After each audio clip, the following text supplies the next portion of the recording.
satisfação que hoje a gente apresenta para vocês o professor Stephenson Oliveira, que vai trabalhar a questão da didática hoje com vocês. Então, o professor Stephenson é graduado em Pedagogia e em Letras pela UERN, tem especialização no ensino de língua portuguesa e matemática, numa perspectiva transdisciplinar, é doutorando em Estudos da Linguagem pela UFRN e atualmente ele pertence ao quadro efetivo das redes estadual e municipal de Santa Cruz.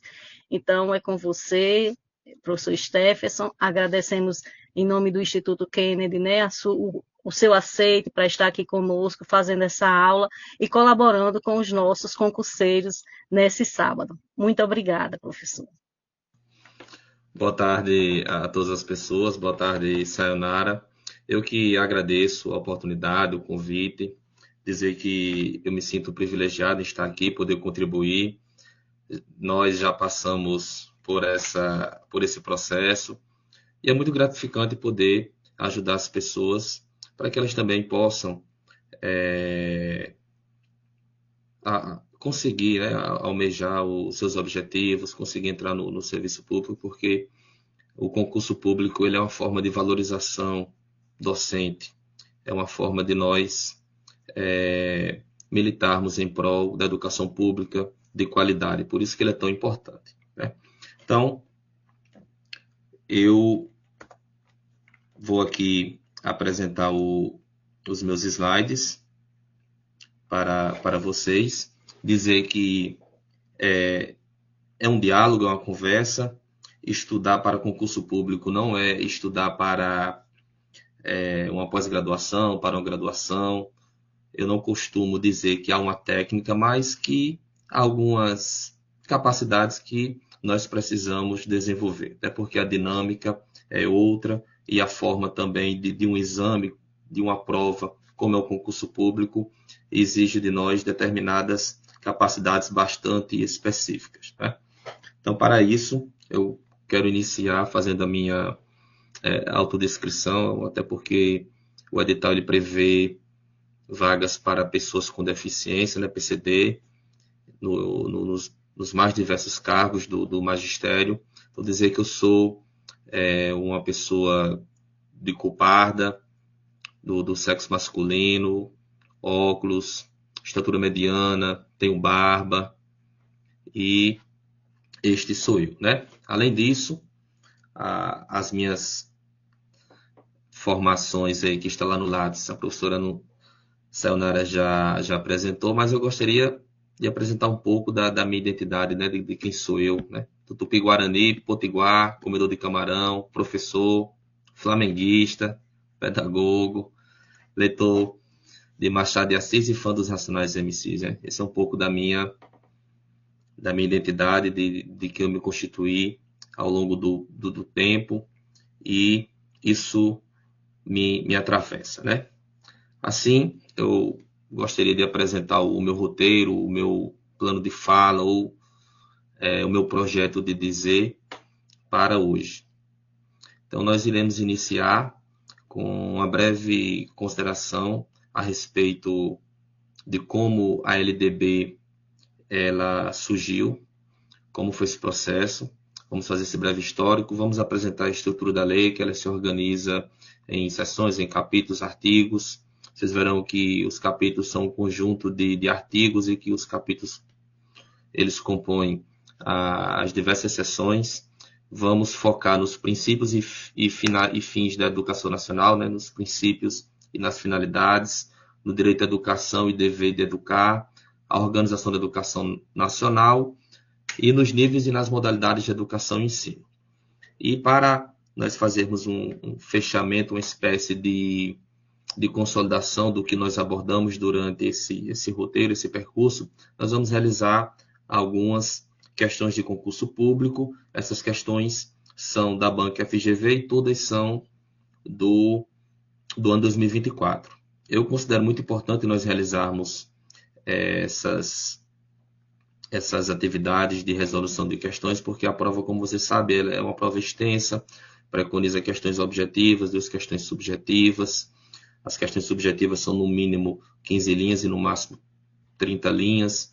Então, vocês precisam se familiarizar com esse ritmo e para vocês se familiarizarem, é necessário que vocês resolvam as questões para que no momento da prova, no momento do exame, vocês possam estar com esse ritmo, né? Como eu falei, estudar para concurso não é estudar para mestrado, doutorado, graduação. Exige algumas capacidades e, dentre elas, é resolver esse número de questões em um tempo adequado, em um tempo preciso. Então, inicialmente, nós temos aqui o nosso marco legal na educação, a Constituição Federal de 1988. Né? A LDB 939496, ela bebe na fonte direta da nossa Carta Magna. E por que nós trazemos inicialmente a Constituição? Nós sabemos que nós temos lá na Constituição Federal o capítulo da educação, em que traz um conjunto de artigos, né? Do 205 ao 214 nós temos esses artigos que tratam da educação. E a LDB ela foi construída após a Constituição Federal. Então, ela não foi, não emergiu, não surgiu. Foi um processo em que o então senador Darcy Ribeiro, antropólogo, ele foi o relator e encabeçou essa luta. E com isso nós tivemos a sanção da LDB em 20 de dezembro de 1996. É importante fazermos esse paralelo entre a Constituição Federal e a LDB, porque muito do que está lá na Constituição Federal vai estar na LDB. E a LDB ela vem normatizar algumas questões que são mais amplas, são mais gerais na Constituição Federal. Então vocês vão sempre ver, ao longo desse percurso, nós estabelecendo a ligação com a Constituição Federal de 1988. Então, LDB ou Lei Darcy Ribeiro são a mesma coisa, né? É uma lei relativamente pequena, ela tem pouco mais de 100 artigos e está disposta em 9 títulos. E antes dessa LDB atual, nós tivemos outras, tais como a de 1971 e a de 1961. Então, inicialmente, nós temos lá o título da educação. Esse é o primeiro título da LDB. Então, no artigo 1º, lá preconiza a indicação dos processos formativos, que eles devem ocorrer em diversas oportunidades e que eles precisam se desenvolver na relação com a família, no trabalho ou em qualquer outra instituição. Ou seja, com isso, nós compreendemos, é preciso que vocês entendam que a educação não se restringe à escola.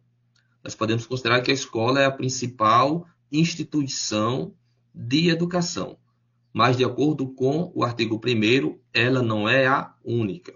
Por isso que nós temos, depois a gente vai ver mais à frente, a educação formal, a educação não formal, a educação informal. Então, essas classificações de educação, essas categorias, outra nomenclatura mais adequada, como queiram, dizem respeito justamente ao artigo 1º, não restringir a educação apenas à escola. Então, a educação ela está aí, digamos assim, nesse círculo que precisa contemplar a vida familiar, convivência humana, instituições de ensino e pesquisa, trabalho, movimentos sociais, organização da sociedade civil e manifestações culturais. Então, para esse primeiro parágrafo, o que eu considero que seja importante, como eu falei, vou reiterar, estudar para concurso não é estudar para outras finalidades, né? Vocês precisam ser bem objetivos e precisa saber o perfil da banca. O que é que a FGV ela cobra? Então, geralmente, a FGV ela cobra justamente esses processos formativos, que são desenvolvidos não somente na escola. Então, vocês precisam compreender inicialmente isso, que a educação não se restringe à escola. Então, o artigo 1º, ele continua focando lá naquele círculo que eu trouxe para vocês, justamente nessas questões relacionadas ao ensino, pesquisa, movimentos sociais, organizações da sociedade civil, manifestações culturais, relações de trabalho, convivência humana, vida familiar. Então, é preciso vocês terem cuidado, porque a educação envolve essas várias nuances de desenvolvimento. Embora que a LDB normatize especificamente a educação escolar. Então, vamos lá. Inicialmente, a educação não se restringe apenas à instituição escola, mas a LDB ela vem normatizar especificamente a educação que ocorre no âmbito escolar. Outro ponto-chave que vocês precisam compreender. A LDB vem normatizar especificamente a educação escolar. Então, a educação escolar. Como é que a gente define a educação escolar? A educação escolar ela é predominantemente por meio do ensino em instituições próprias. E como se estabelece esse vínculo? A educação deve vincular-se ao mundo do trabalho e à prática social. Então, o vínculo na educação escolar, ele precisa estar vinculado ao mundo do trabalho e à prática social. Pegadinha. O que é que as bancas geralmente utilizam? O FGV é uma delas. Ao invés de mundo do trabalho, substitui essa expressão por mercado de trabalho. Então não confundam. O mundo do trabalho envolve as relações humanas do trabalho. Mercado de trabalho é a visão capitalista. É estritamente o neoliberalismo e a produção do capital. Então vocês precisam compreender, né, em relação ao vínculo. As bancas costumam dificultar através da troca da expressão mundo do trabalho por mercado do trabalho. Então, o vínculo é mundo do trabalho ao invés de mercado de trabalho. Vão anotando aí. Quaisquer dúvidas, vocês podem colocar aí no chat, no YouTube. E eu estou de olho, Sayonara também. E a gente vai tentar buscar responder, né, dentro da medida do possível. Então, a gente precisa compreender que a educação escolar ela é predominante em instituições próprias, e isso não significa dizer que ela é exclusivamente, né? Predominante não exclui outras instituições. Então, se tiver alguma questão, ao invés de predominante, estiver exclusivamente, então vocês precisam estar atentos, porque, na realidade, isso não significa exclusivamente, ela é predominante, tá bem? Então, vocês podem observar aí, de acordo com esse esquema, que a educação escolar ela está vinculada ao mundo do trabalho e à prática social, né? Ela não deve ser uma ilha, não deve estar apartada das relações sociais do que ocorre no mundo do trabalho. Esse esquema que está aí, esse círculo, é a relação de vínculo entre a educação escolar. Então, o artigo 1º, aqui. Então, só para a gente fazer uma recapitulação. A LDB, lá no artigo 1º, ela aponta o seu âmbito de atuação como sendo educação escolar. E impõe a obrigatoriedade do vínculo à educação escolar ao mundo do trabalho e à prática social. Tá bem? Então, vocês precisam compreender bem isso. Inicialmente, nesse título 1, é o que vocês precisam compreender para concurso público, né? Para a banca da FGV. Geralmente, eu não estou dizendo que é sempre, geralmente a FGV só costuma cobrar essa questão do vínculo e a relação da educação com o mundo do trabalho e a prática social, né? Então, quais são os princípios e fins, ou seja, quais são os princípios e as finalidades da educação nacional? A gente passa para o título 2 da LDB. O título 2 ele vai iniciar lá no artigo 2º, certo? O título 2 ele estabelece a responsabilidade da família e do Estado com a educação. Então, essa parte da lei ele indica que a finalidade dos princípios da educação eles precisam estar entrelaçados, precisam estar interligados com os princípios da liberdade e nos ideais da solidariedade humana. Pronto. Igor Leone está pedindo aqui para me repetir, e eu vou repetir. o vínculo, a educação escolar, ela precisa, Igor, estar vinculada ao mundo do trabalho e à prática social. Ela não pode estar separada da prática social e tampouco do mundo do trabalho. Então, quando se fala de vínculo da educação escolar, pressupõe que o ensino na escola precisa levar em consideração as relações do mundo do trabalho e a prática social. Beleza? Esses 3 itens aqui não podem estar separados. Eles precisam estabelecer relação síncrona entre si. Então, os princípios da liberdade e os ideais da solidariedade humana, eles estabelecem relação com as finalidades, né? Então, nós temos aí, de acordo com esse esquema que vocês podem observar, 2 princípios: a liberdade e a solidariedade humana. E quais são as finalidades da educação? É o pleno desenvolvimento, o exercício da cidadania e a qualificação para o trabalho, certo? Essas são as finalidades da educação: pleno desenvolvimento, exercício da cidadania e qualificação para o trabalho. E os princípios são liberdade e solidariedade humana. Tá bem? Então, vocês podem observar que este artigo, o artigo 2º, que traz os princípios e as finalidades, eles estabelecem relação direta com o artigo 205 da Constituição Federal. Então, esse título da LDB, né, o título é um conjunto de artigos, ele vai beber na fonte lá do artigo 205 da Constituição Federal. Vocês precisam estar atentos para o seguinte exemplo que eu vou dar, que as bancas costumeiramente tentam confundir os candidatos, né? Elas trocam a palavra qualificação para o trabalho por preparo para o trabalho, né? Preparar para o trabalho envolve uma visão tecnicista, envolve uma visão mercadológica. E a qualificação para o trabalho envolve a formação integral do sujeito aliada às relações do mundo do trabalho. Então, geralmente, as bancas costumam, nas questões, substituir a palavra preparo por qualificação, né?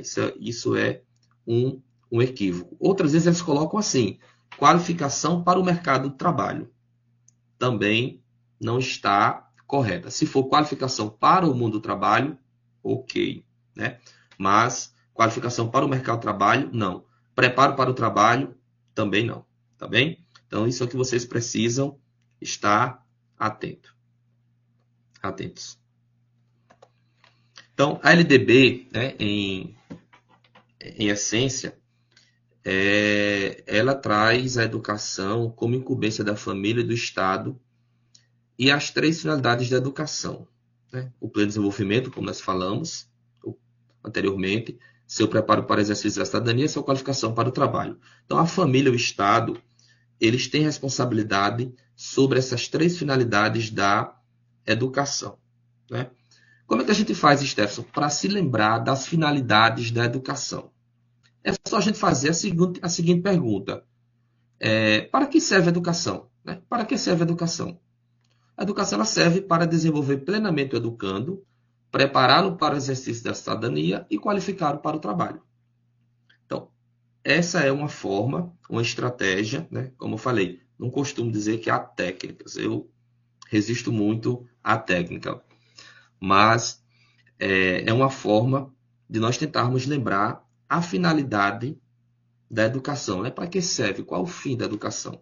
Desenvolver plenamente o educando, prepará-lo para o exercício da cidadania e qualificá-lo para o trabalho. Tá bem? Então, vocês decorando ou aprendendo, vejam o que é mais adequado, vejam o que dá certo para vocês aí. Não tem fórmula para concurso. Se você disser assim, eu vou decorar, ótimo, beleza. Não, eu vou aprender, enfim. Então, vocês tentem responder essa pergunta que vocês vão encontrar a finalidade da educação. Tá bem? O artigo 2º, quando ele fala a respeito dos princípios da liberdade e dos ideais da solidariedade humana, né? Esses são os princípios de educação. Então, isso implica no dever da família do Estado, na inspiração e na finalidade, ou seja, a inspiração, os princípios da liberdade, ideias de solidariedade, e a finalidade é justamente aquela perguntinha. Então, por que é, Stefan, que você está agora trazendo esse esquema? É para que vocês entendam que a relação é muito imbricada entre princípios e finalidades da educação. A educação é dever de quem? Da família e do Estado. Ponto. Isso é um esquema para vocês compreenderem. Quais são os princípios? Ou seja, se inspira em quê? A educação se inspira em quê? Nos princípios da liberdade e nos ideais da solidariedade. E qual a sua finalidade? Para que serve a educação? Para o pleno desenvolvimento do sujeito, da pessoa, preparo para o exercício da cidadania e qualificação para o trabalho.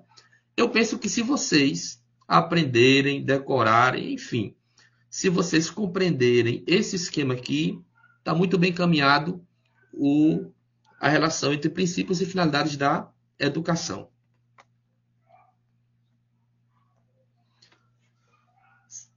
O artigo 206, aí nós vamos retomar lá a Constituição Federal, ele estabelece relação direta com o artigo 3º da LDB, justamente porque apresenta os princípios.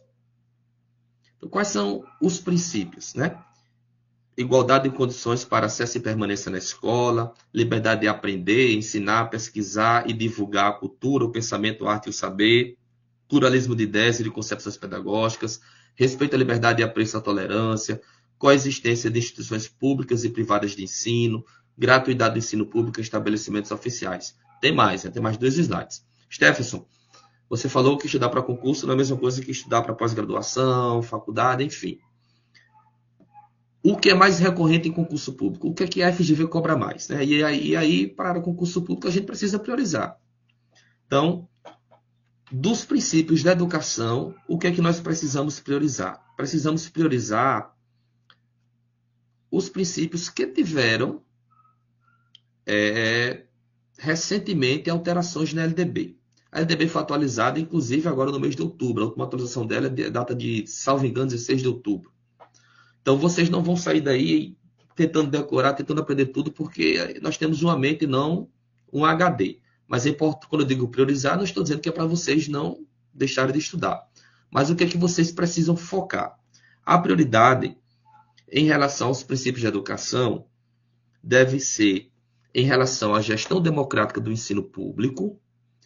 Isso foi uma alteração na LDB que houve a partir da Lei 14.644 de 2023, em que esta lei instituiu os conselhos escolares e os fóruns de conselhos escolares. Então, se vocês observarem aí, a gestão democrática de ensino público teve um novo advento ano passado, que foi a instituição de conselhos escolares e fóruns escolares. Esquece o que isso significa? Daqui a pouco eu explico. Outro princípio que muito possivelmente vai cair porque ele é o mais atual é a garantia de padrão de qualidade. E isso foi através de decreto, esse decreto que está aí, 11.703 de 2023, que esse decreto ele instituiu a Estratégia Nacional de Escolas Conectadas, ENEC. Então, várias escolas tiveram a internet disponibilizada para alunos, para professores, para a comunidade. Então, isso foi recentemente motivada pela alteração na LDB a partir da ENEC, que é a Estratégia Nacional de Escolas Conectadas. Outra atualização que nós tivemos mais recente ainda foi agora neste ano, 2024, foi agora, salvo engano, 16 de outubro, foi em relação ao princípio do respeito à diversidade humana, linguística, cultural e identitária das pessoas surdas, surdos cegas e com deficiência auditiva. Aliás, desculpem. Foi a garantia do direito de acesso a informações sobre a gestão da educação, que é justamente o que tem incluído aí pela Lei 15.001 de 2024. Essa lei alterou a LDB e essa lei ela preconiza a transparência pública e o controle social em matéria educacional. Então, a alteração agora que nós tivemos em outubro foi justamente esta alteração que traz esse princípio da garantia do direito de acesso a informações públicas sobre a gestão da educação, ou seja, a transparência pública nos processos educacionais. Então, talvez, muito possivelmente, seja um dos princípios que a banca ela irá abordar. Os demais princípios que eu não abordei, mas está aí, vocês cuidem de estudar, porque somente esse momento aqui não é suficiente, né? Vocês precisam ter estudos complementares. Aqui nós damos o direcionamento, nós damos o encaminhamento, aqui a gente medeia esse processo e orienta vocês quanto ao perfil da banca, o que é que mais cobra, o que é que vocês devem focar. Mas vocês precisam ampliar esses estudos aí, em relação aos princípios, tá bem? Então, eu penso que em relação aos princípios, o foco deve ser esses 3 princípios aí: gestão democrática, garantia de padrão de qualidade e garantia de acesso a informações públicas, devido a essas 3 últimas atualizações, dentre elas a mais recente agora, em 2024, tá bem? Essas são as atualizações que nós temos aí da LDB no artigo 3º. Já o artigo 4, nós temos aí uma atualização também que foi de 2023. Né? O artigo 4, em relação ao título do direito à educação e do dever de educar, o Estado ele precisa garantir a educação, faz parte do direito de educar, como, por exemplo, essa atualização que nós temos aí, que foi incluída pela Lei 14.533, de 2023, que trata da educação digital com a garantia de qualidade de todas as instituições públicas de educação básica e superior à internet e alta velocidade. Ou seja, isso é a Política Nacional de Educação Digital. Não sei se vocês já ouviram falar na PNED, a Política Nacional de Educação Digital. A Política Nacional de Educação Digital, ela surgiu, né, melhorando aqui a escolha linguística,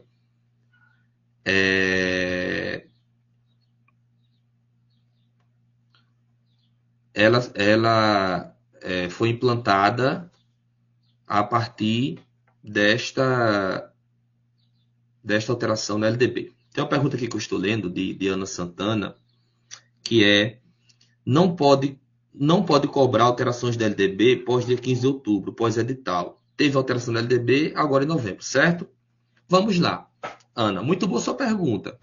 Mas eu não tenho como precisar isso para você. Mas o que é que eu diria por experiência em concurso? O edital diz o quê? O edital diz em LDB. Então, é o que eu penso. Se o edital especifica que ele vai cobrar a LDB, ou seja, a Lei de Diretrizes de Base da Educação Nacional, então ele não descarta, penso particularmente, as atualizações mais recentes. Né? Então, quando ele diz assim, LDB, então eu estou trazendo essas alterações, porque pode ser que haja, e a banca entenda assim, a FGV, bom, eu coloquei na LDB, se houver alteração em outubro, mas eu coloquei que iria cair LDB. Né? Eu não sei precisar se a banca pode ou não pode, mas está na LDB. Essa atualização mais recente eu trouxe para vocês a título de conhecimento. Aí vocês avaliam se é pertinente ou não. Eu, particularmente, eu estudaria, porque a banca ela só diz assim, no conteúdo programado edital, LDB. Certo? Mas uma boa pergunta, né? Então, a Lei 14.533 de 2023, foi outra atualização recente, ela implantou a Política Nacional de Educação Digital, a PNED. Então, ela alterou o artigo 4. Outra alteração também, no mesmo ano,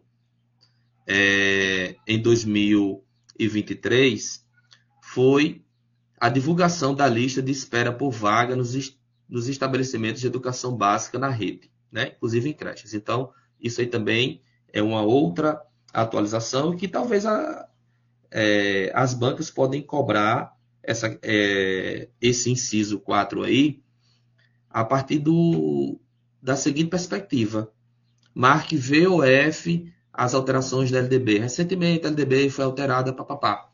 Faz lá o enunciado e diz, olha, divulgar a lista de espera por vaga nos estabelecimentos de educação básica, inclusive em creche, verdade ou falso? Geralmente, esses incisos são cobrados por verdadeiro ou falso. Tá bem?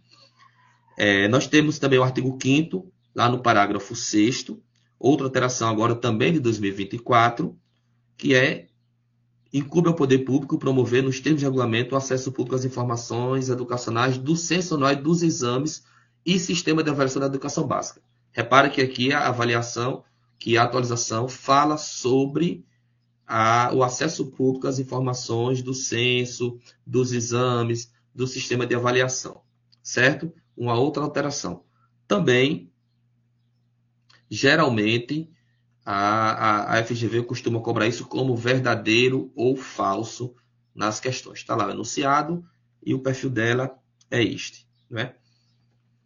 Então, em relação a essa atualização que nós tivemos na gestão democrática do ensino público, lá nos princípios e finalidades, né, que foi 2023. O que é o Conselho Escolar e o que são os fóruns do Conselho Escolar, né? Lembrando que ambos, aí não vou entrar nas questões teóricas, eu vou aqui ser bem pontual para concurso, ambos são instrumentos de fortalecimento da gestão democrática. O Conselho Escolar é o quê? Um instrumento de fortalecimento da gestão democrática. O Fórum do Conselho Escolar é o quê? É o instrumento de fortalecimento do Conselho Escolar, que, por sua vez, preconiza o fortalecimento da gestão democrática. Então, a implementação do Conselho Escolar e dos fóruns dos conselhos escolares preconiza justamente isto, fortalecimento da gestão democrática. Então, o Conselho Escolar é um órgão deliberativo, né? Nós temos como membro nato o diretor da escola e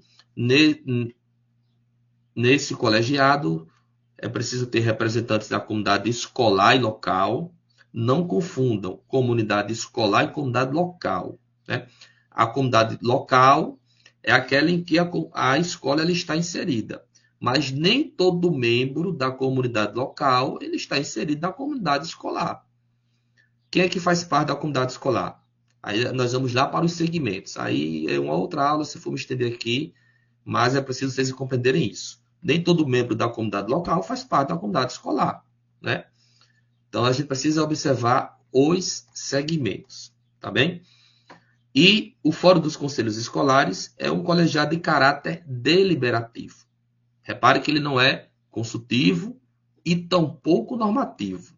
Nenhum conselho escolar ele é normativo. Ele tem o caráter de ser deliberativo, tá bem? Então, o Fórum dos Conselhos Escolares ele é de caráter deliberativo.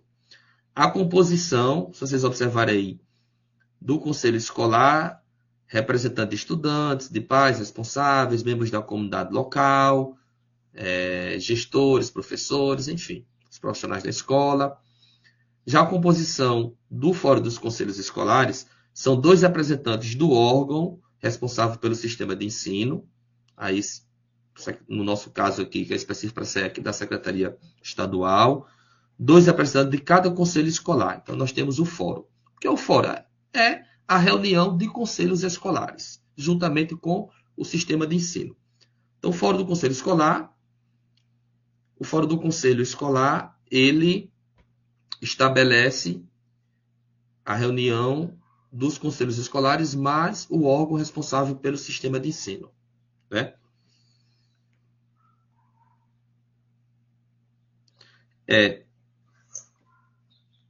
Pronto. Agora, vamos lá. Em relação à organização, pronto, tem uma pergunta aqui, Priscila Batista Maia. Agora é obrigatório a garantia de vagas creche para todas as crianças sob a responsabilidade da prefeitura? Priscila, se nós formos ao que diz a Constituição Federal, inicialmente a LDB, a educação ela é obrigatória dos 4 aos 17 anos. Né? A educação infantil, a gente vai ver mais à frente um pouquinho, ela tem a organização, ela se divide em creche e em pré-escola. tá bem? Mas aí é uma questão que a gente precisa focar o seguinte. O concurso que nós estamos fazendo, a nossa preparação aqui, ela envolve a rede estadual, né? E legalmente o Estado não tem atribuições de oferta de ensino na educação infantil. Então essas questões de educação infantil, a gente não precisa se preocupar porque o foco ele está no concurso inicialmente ensino médio, que é uma oferta da nossa rede, e ensino fundamental de 9 anos, né? Essas questões de educação infantil, a gente não precisa se preocupar porque não é o foco do concurso. No conteúdo programático lá não tem essa previsão, tá bem? Então, da organização da educação nacional, como é que se organiza? Aí eu fiz esse esquema aqui para que vocês compreendam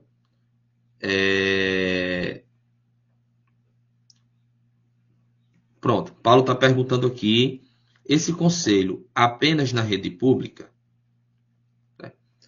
Paulo, se você... Cadê aqui? Vamos lá. Esses conselhos escolares e os fóruns dos conselhos escolares, eles preconizam a gestão democrática e participativa na educação pública. Certo? Acho que eu fui bem objetivo, né?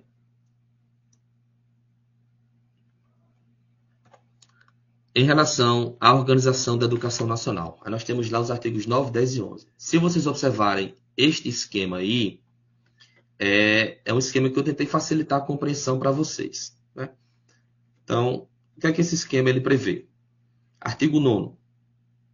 Como se organiza as atribuições, a organização no âmbito da União. Artigo 10º no âmbito do Estado. Artigo 11º no âmbito dos municípios, né? Você pode observar aí que a União ela precisa estabelecer o Plano Nacional de Educação em regime de colaboração, os estados precisam das normas complementares, os municípios, ação de redistribuição em relação às escolas, né? A União precisa estabelecer as normas gerais, a União aqui precisa fornecer assistência técnica e financeira, o Estado precisa assegurar o ensino fundamental e oferecer com prioridade o ensino médio a todos que demandarem, e já os municípios oferecer educação infantil e com prioridade o ensino fundamental. Repare que a prioridade não é obrigatoriedade, né? O Estado ele deve assegurar o ensino fundamental, né? E a prioridade dele deve ser o ensino médio a todos que o demandarem, tá bem? A lei fala em prioridade. Se a questão tiver obrigatoriedade, por mais que a gente saiba que é o dever do Estado o ensino médio, mas vocês precisam estar atentos ao que a lei diz exatamente, estrito sensu, ipsis literis, o que está lá na lei. A lei fala em prioridade. Estácio, o que é que se aposta nisso aqui da Organização da Educação Nacional? Como as bancas elas procuram sempre dificultar, essa é uma questão, né, que isso está claro, está posto.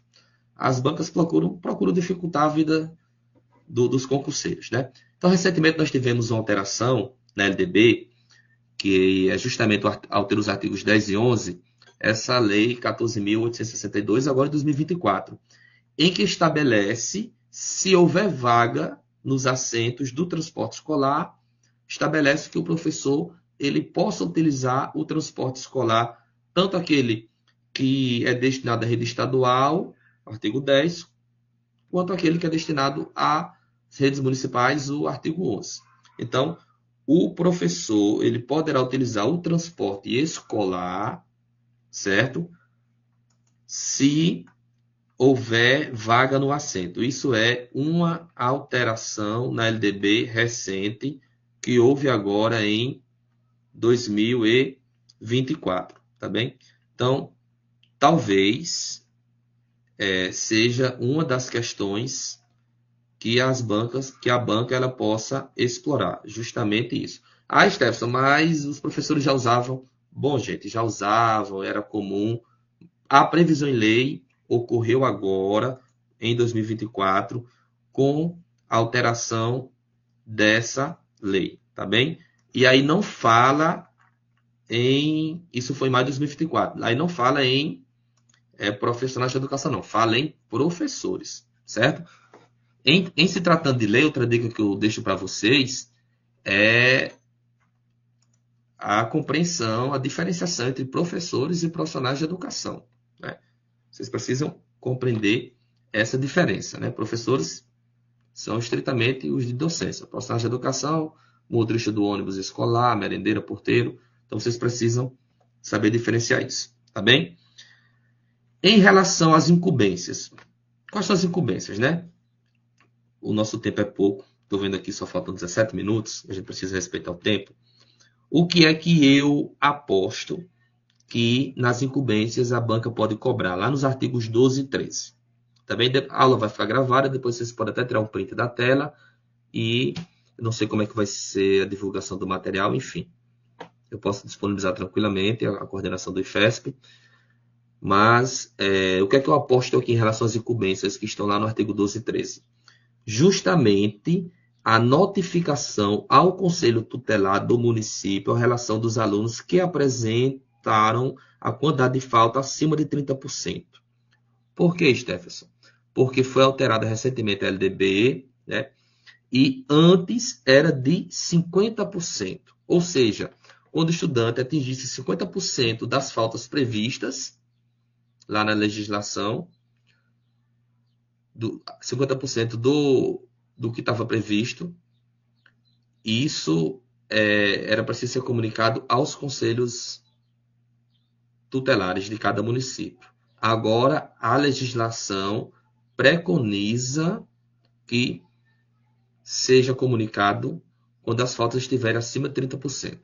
Então, o estudante está acima de 30%, precisa comunicar. Antes era só se estivesse acima de 50%. Agora, está acima de 30% das faltas, precisa comunicar. Então, isso é uma aposta mesmo, porque a gente não sabe o que passa na cabeça dos redatores da FGV, né? Então, a composição dos sistemas de ensino, né? Sistema Federal de Ensino, vocês podem ver aí, ele tem os órgãos federais de educação e tem também o ensino superior, né? Os sistemas de ensino estaduais e do Distrito Federal, basicamente aí são formados por instituições de ensino fundamental e ensino médio pela iniciativa privada, assim como também o Sistema Federal de Ensino. A iniciativa privada ela está tanto no sistema federal como no sistema estadual do Distrito Federal e nos municípios. E as instituições de ensino do Sistema Municipal de Ensino são ensino fundamental, ensino médio, enfim, educação ofertada pelo poder público municipal. Tá bem? Então, uma coisa que eu trago aqui para vocês compreenderem, estou adiantando aqui um pouquinho, é os níveis de educação. A educação escolar, o que preconiza a LDB, ela tem dois níveis, nível básico e o nível superior. Então, a educação escolar se organiza, ela não se divide. Observem que se quer alguma questão, a educação escolar se divide, não. Até porque é um sistema integrado. Ela se organiza em dois níveis. Organizar é diferente de dividir. Dividir em concurso está errado, né? Então, a educação escolar ela se organiza em dois níveis, da educação básica e do ensino superior. E nós temos as etapas da educação básica, né? Nós vamos focar a educação básica porque é o foco do concurso. Educação infantil. Na educação infantil nós temos a creche, que é de 0 a 3 anos, e a pré-escola, 4 e 5 anos. Aí temos o ensino fundamental de 9 anos, né? Algumas redes dizem, anos iniciais, anos finais, como a rede estadual. Outras dizem, ensino fundamental primário, ensino fundamental secundário, ensino fundamental 1, ensino fundamental 2. Mas, na realidade, se nós formos lá, ipsis literis, o que a lei diz é ensino fundamental de 9 anos. É a etapa, ensino fundamental de 9 anos. E o ensino médio, tá bem? E aí nós temos a educação de jovens e adultos, que é uma modalidade, né? Que para o ensino fundamental o estudante precisa ter 15 anos. Geralmente as bancas costumam cobrar muito. Ou seja, o acesso para o estudante à educação de jovens e adultos no ensino fundamental, ele precisa ter no mínimo 15 anos, e para o ensino médio, 18. Tá bem? Stephenson, e a oferta de educação integral? A educação integral é uma modalidade, muitos confundem e as bancas exploram muito isso. Educação em tempo integral, ela não é modalidade, ela é oferta de tempo ampliado. Modalidade nós temos EJA, educação especial, educação indígena, quilombola, para privados de liberdade, enfim, educação profissional, mas o ensino, a educação em tempo integral, ela não é uma modalidade, ela é uma oferta de tempo acrescido. Então, a educação em tempo integral não é modalidade. Então, é preciso também que a gente compreenda essas duas questões que as bancas geralmente estão explorando muito ultimamente, em relação aos níveis das modalidades de educação e ensino. São objetivos precípios, lá no artigo 22, parágrafo único, lá embaixo. São objetivos precípios. O que são objetivos precípios? São requisitos essenciais para o cumprimento das finalidades de educação básica. Ou seja, para que as pessoas, os sujeitos concluam a educação básica, eles precisam necessariamente estarem alfabetizados plenamente, ou seja, um dos objetivos princípios de educação básica é a alfabetização plena e a formação de leitores. Isso foi a atualização de 2022. Certo? Ou seja, quais são os requisitos essenciais para o cumprimento das finalidades de educação básica? São os objetivos princípios da alfabetização plena e a formação de leitores. Tá bem? Então, isso é geralmente explorado pela banca, certo? Os objetivos precípios ou os requisitos para o cumprimento da finalidade da educação básica.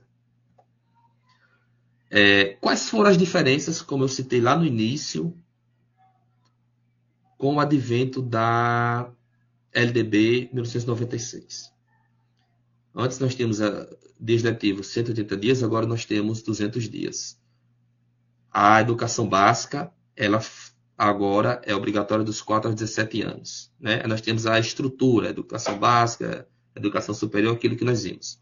A aplicação dos recursos, a União precisa aplicar no mínimo 18%, e os estados, o Distrito Federal, os municípios, no mínimo 25%, certo? A educação física, ela é matrícula obrigatória, a prática é facultativa em alguns casos. Então, a matrícula é obrigatória, mas a prática, se houver uma justificativa relacionada à saúde ou a alguns outros aspectos físicos ou motores, fica facultativo, tá bem? O ensino religioso é matrícula facultativa, certo? Deve ser horário normal de aula. Está lá no ensino fundamental, por isso que não tem no médio, na educação pública, certo? Em relação ao ensino religioso, tome muito cuidado, porque as bancas gostam de explorar muito isso. Sabe aquela velha e célebre frase, minha religião não permite? É isso aqui. Por quê? Porque a matrícula é facultativa. Não vou fazer isso porque minha religião não permite. Embora que vocês também precisam compreender que o ensino religioso, legalmente, ele não deve ser confessional. O ensino religioso, ele não deve ser confessional. Tá bem?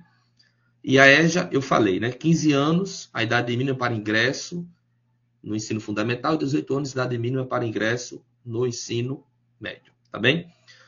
Devido ao tempo, eu tenho 9 minutos aqui, mas eu percebi que as questões, os slides, eu gostaria de ver com Bergoni.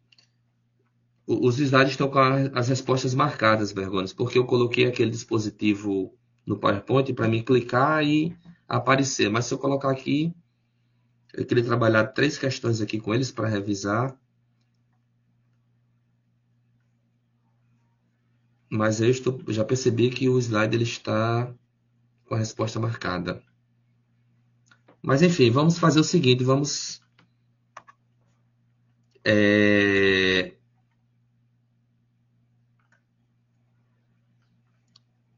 fazer questões comentadas, né? Vamos aqui. Essa questão aqui é da Prefeitura de Macaé, é uma solução que nós vamos encontrar. Essa Prefeitura de Macaé, e é uma questão agora de 2024. Diz assim: assinala a opção que apresenta a finalidade do regime de colaboração e inovação instituída pela LDB. A. Promover a centralização da gestão educacional.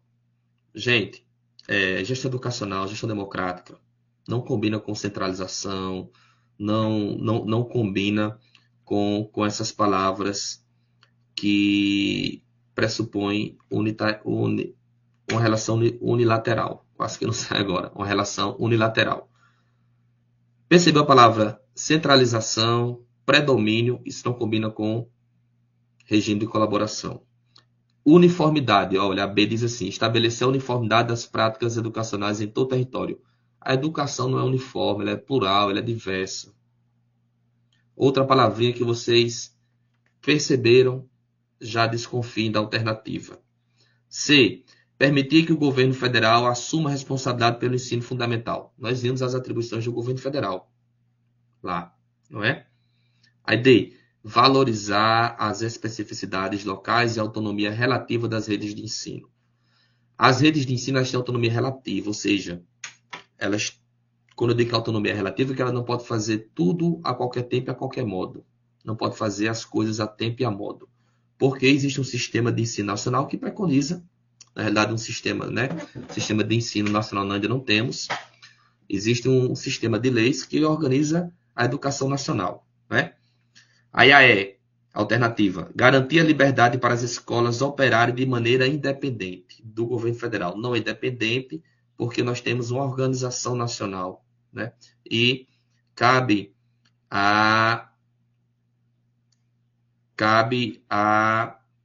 ao governo federal fazer essa articulação, tá bem? Aí nós temos aqui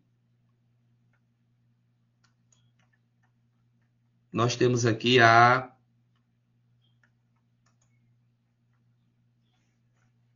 questão 2, 2024 também. Maísa, daqui a pouco eu respondo, viu, Maísa? Só um momentinho, para não perder o raciocínio aqui. Mas está anotado aqui.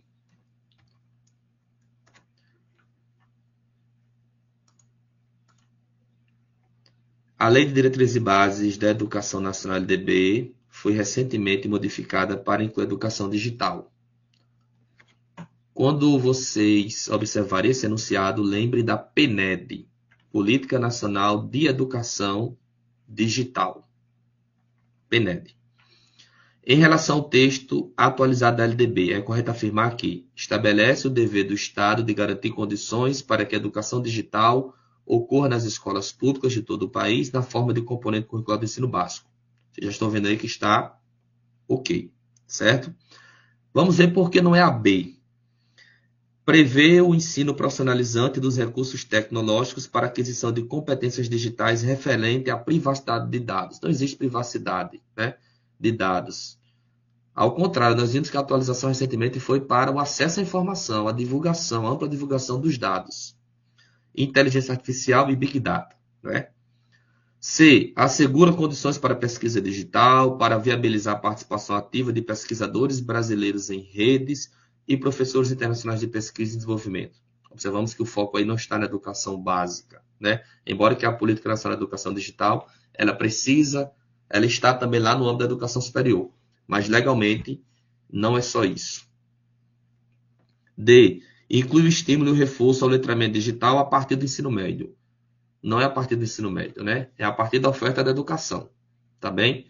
Então, quando diz assim, a partir do ensino médio, excluíram as outras etapas. Quais foram as outras etapas da educação básica? Ensino fundamental, né? Educação infantil. E a PNED é a Política Nacional de Educação Digital. Então, não da etapa do ensino médio. Garante o ensino de programação, computação e robótica para a população brasileira economicamente ativa e os desfavorecidos e a desigualdade social e a população que mais precisa, né? Quando fala economicamente, vocês estão muito cuidado com alguns advérbios, né? Advérbios de intensidade, de tempo, sempre ou nunca, advérbios de modo.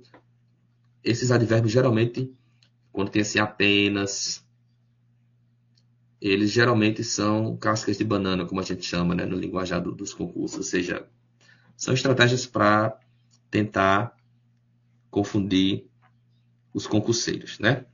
Então, o não garante o ensino de programação. É justamente a... Vamos fazer aqui a última questão comentada, que é... Vou pegar essa aqui. A 4. Aquilo que nós abordamos lá no início. O artigo 1º do caput da Lei 9394/96, que estabelece as diretrizes e bases da educação nacional, dispõe que a educação abrange os processos formativos que se desenvolvem na vida familiar, na convivência humana, no trabalho. Isso aqui são o quê? Nas instituições de ensino e pesquisa, nos movimentos sociais e organizações da sociedade civil e nas manifestações culturais. Isso aqui que vocês estão vendo, desde vida, os processos formativos, da vida familiar, nas manifestações, até manifestações culturais. Isso aí é o que nós chamamos já no início de quê? Alguém lembra? Tente se lembrar, não vou dizer. O parágrafo 2º do mesmo artigo estabelece que a educação escolar deve vincular-se, ou seja, o vínculo da educação escolar é o mundo do trabalho, a formação sociocultural? Não. A formação sociocultural é a prática social? Não. A prática social, as competências e habilidades? Não. Dê ao mundo do trabalho a prática social. Tome muito cuidado, porque é muito comum a FGV cobrar ipsis literis, ou seja, a forma como está na lei. Teoricamente, se a gente fosse discutir, a gente poderia dizer assim, bom, o mundo do trabalho, a formação sociocultural, a educação precisa estar vinculada, teoricamente. Mas nós estamos tratando de legislação. Então, o que a legislação diz é isso. A educação escolar deve estar vinculada ao mundo do trabalho e à prática social. Como eu falei, vou reiterar, estudar para concurso não é estudar para graduação, pós-graduação, enfim, academicamente. Teoricamente, isso aí a gente pode até discutir, mas a forma como está na lei, e aí a FGV cobra muito, como vocês estão vendo aí, é tal qual está lá, certo? Isso, Mariana, exatamente, os princípios. Agora vamos à última, 4 horas, vamos pegar só um minutinho da professora Vitória. E desculpem-me o aceleramento, mas é para tentar contemplar aqui a proposta. Questão da Prefeitura de Caraguatatuba, lembrei agora do Raul Gil, professor adjunto 2024. Considerando a Lei 9394/96, em artigo 3º, diz que o ensino será ministrado com base nos seguintes princípios. Assinala a alternativa que não condiz com os princípios a serem seguidos. Então vamos lá. A. Liberdade de aprender, ensinar, ok? Pesquisar, divulgar a cultura, o pensamento, a arte e o saber. Está o que aqui? Está. Observe que o comando da questão é o quê? É o que não condiz. Né? Ou seja, por uma desatenção, a gente poderia marcar a correta, mas o que o comando da questão está pedindo do item aqui é a que não condiz com os princípios. Então, a é necessariamente o princípio. Né? Coexistência de instituições públicas e privadas de ensino, ok? Devem coexistir lá desde a educação básica ao ensino superior. Gratuidade do ensino público em estabelecimentos oficiais, perfeito. Pluralismo de ideias e de concepções pedagógicas, ok. E por último, respeito à liberdade e apreço à intolerância. Se fosse a tolerância, né? Observe aí que o que mudou aí foi o prefixo in da língua portuguesa. Esse prefixo indica negação, ou seja, ausência. Então, um prefixo aí numa palavra adicionado ao radical aí mudou a questão. Observem muito, fiquem atentos quanto ao comando, ou seja, ao que o item, o que a questão pede. Aí pede a alternativa que não condiz. E o que não condiz é o apreço à intolerância. Ao contrário, o apreço à tolerância. Tá bem? Então, penso que contemplei aqui a minha fala. Gostaria de finalizar dizendo que, como diz o Manuel de Barros, né? tenho o privilégio de não saber quase tudo e isso explica o resto. Eu espero ter ajudado. Boa sorte a vocês, felicidades, como queiram compreender esse processo, nesse esforço. Estou aqui contemplado com a minha fala, Sayonara. Em relação à última pergunta lá da idade, são 18 anos, viu?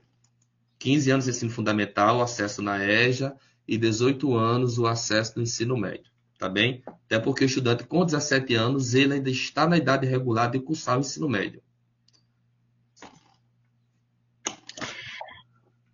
Muito obrigada, professor. Gostaria de agradecer demais o aceite pelo seu convite, a participação para estar aqui conosco.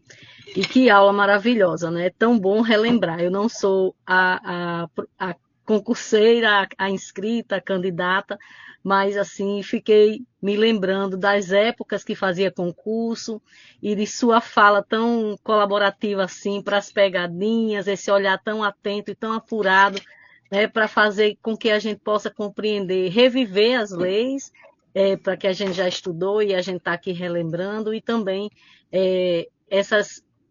eu diria, essas dicas, né, que você deu tão bem aí para os concurseiros, chamando atenção, né, para as pegadinhas, os advérbios, as mudanças nas questões por causa dessas palavras. Então, assim, muitos agradecimentos aqui no chat, muita gente reconhecendo o senhor lá do município, né? Vou chamar de você, porque é muito jovem, e muita gente agradecendo, né, a oportunidade de estar assistindo sua aula e parabenizando, dizendo que a aula foi top demais, então muitos elogios. Então a gente fica muito feliz e agradecida por estar aqui, né, nesse momento com tanta gente interessada, querendo, né, uma ascensão social, entrar para a rede pública, eu digo que esse projeto ele começou como uma ideia, né, de fazer uma extensão acadêmica, de preparar nossos estudantes para o concurso do Estado, e ele termina ultrapassando esse objetivo inicial, que seria uma atividade acadêmica, e ele agora é uma atividade social, é uma extensão social, quando a gente está aqui, né, colaborando nas nossas aulas para que todos possam, né, fazer. E uma fala importante, Stephenson, que você diz, é que a gente está dando um norte, mas que eles precisam fazer complementações de estudos, né, focar aí nas demandas, no edital, né, de perceber os conteúdos, e a gente fica muito feliz. Então, agradecer demais, né, a professora Vitória e a você por estar aqui conosco nesse sábado. A gente quer dizer para todo mundo que nos assiste neste momento que essa atividade é uma atividade gratuita, né? Nenhum professor aqui está recebendo dinheiro para trabalhar, né? Está recebendo pagamento para trabalhar. É uma ação que a gente está fazendo coletivamente dentro do Instituto Presidente Kennedy. Somos professores formadores da instituição e a gente está fazendo esse trabalho, né, de forma gratuita. Às vezes as pessoas perguntam por que não disponibilizou material antes. São perguntas que frequentemente nos chegam pelo WhatsApp. Vocês vão fazer apostila? Por que vocês não mandam o material no mesmo dia? A gente trabalha, né, a gente tem nossos compromissos e a gente trabalha de segunda a sexta. No sábado a gente está aqui ainda fazendo essa atividade, e aí a gente não pode pedir aos professores